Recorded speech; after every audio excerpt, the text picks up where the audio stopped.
I think it's called Folie because the second movie is a big folly. Hello everybody and welcome to today's review of Joker Folie à Deux. It is the new film directed by Todd Phillips starring Joaquin Phoenix and Lady Gaga. This is a sequel to the 2019 film which told the origin story of one of the most iconic Batman villains of all time, Joker.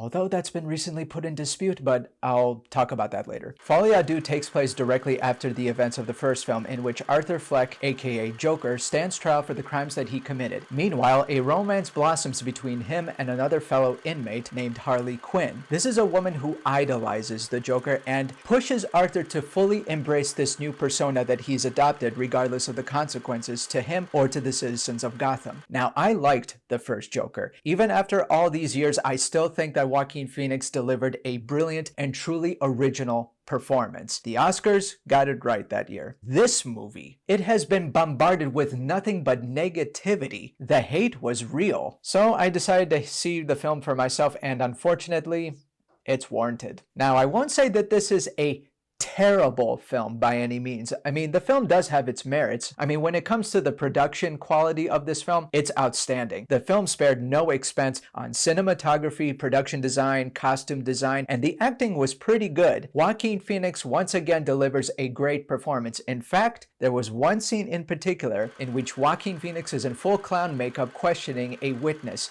It was funny and terrifying at the same time, which I think suited his character. And as for Lady Gaga, yeah, she was good. And I actually like what they did with her character. Normally we would see the Joker abusing and manipulating Harley, but in this film, Harley is actually the manipulator in this relationship. And I actually found that to be one of the more compelling elements of the film. But that's about it. Most of the time I see her playing Lady Gaga. It wasn't really a transformative performance. She could sing, and this movie is a musical, but that wasn't the issue. The real issue behind this movie is the writing and the directing. And guess who did both?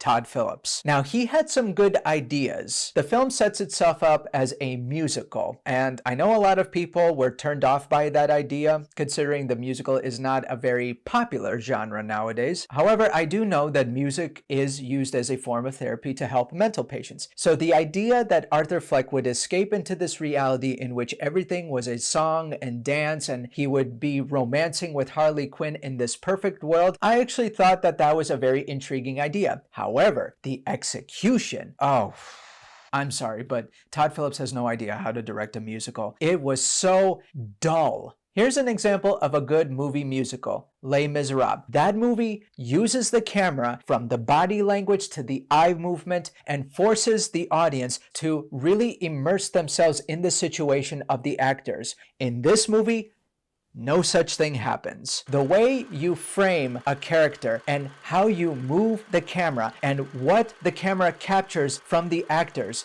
matters a lot. I don't think Todd Phillips was paying attention to any of those things while he was shooting these scenes. There is no immersion, no true understanding of what is going on, and it feels like the actors are just reciting. They're not singing from the heart. I am not getting a sense of where they are or what they feel or anything at all. It was well shot, well lit, but these sequences felt completely out of place. It almost felt like a commercial break, like you would sing and dance and then you get back to the movie. And I just felt completely lost and disconnected. Now, it's okay when a character becomes disconnected from reality, but when the audience gets disconnected from the character, something went wrong. Like I said, he had good ideas, and I could see that he did want to go deeper into themes of mental health, capital punishment, even assault and abuse. But at the end of the day, he really offered the audience nothing of substance or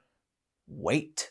Now let's talk about the ending. Now, if you haven't seen the film and you don't want me to spoil it for you, I'd advise you to skip over to the end where I give the letter grade because I'm entering potential spoiler territory. What happens at the end of the film is really nerve-wracking because it turns out that this is not a Joker movie at all. Todd Phillips has publicly acknowledged that this film was never meant to be the origin story of the Joker, as in the villain that will eventually battle Batman in the future. But if that's the case, what the hell have we been watching this whole time? Why did you call it Joker? Why didn't you show more of the real Joker before? I get the fact that there were signs in the first film. For one thing, Joaquin Phoenix's character is like decades older than the young Bruce Wayne that we see. So he could not have possibly fought a middle-aged man by the time that he becomes the Dark Knight. I get that. But why is Harley Quinn in this film? Are they both imposters? That just blows a huge hole in the whole logic of this franchise, which is now only 2 films, because now Todd Phillips has said that this is the last Joker film that he's ever going to do. And thank God. Honestly, this should have been just 1 movie. Joker works as a standalone film, and this sequel just did not need to exist at all. Now, before I wrap it up, I have one more thing to say, and this is probably the harshest thing I have to say about this movie. If you liked the first film, don't watch this one. It will completely ruin it for you, because what Todd Phillips did essentially is he completely backtracks and completely undid everything that he set up in the first film. And for the life of me, I don't understand why. This film had potential, but instead it does a disservice to the character and betrays and robs the audience of a great Joker film, which they don't even get to have because it's not about him. That's so stupid. So I'm gonna have to give Joker Folie Deux a D+. I'm sorry, but that's the way I feel. Thank you for watching my video, ladies and gentlemen. If you like this video, be sure to subscribe to my channel, and I hope to see you again next time.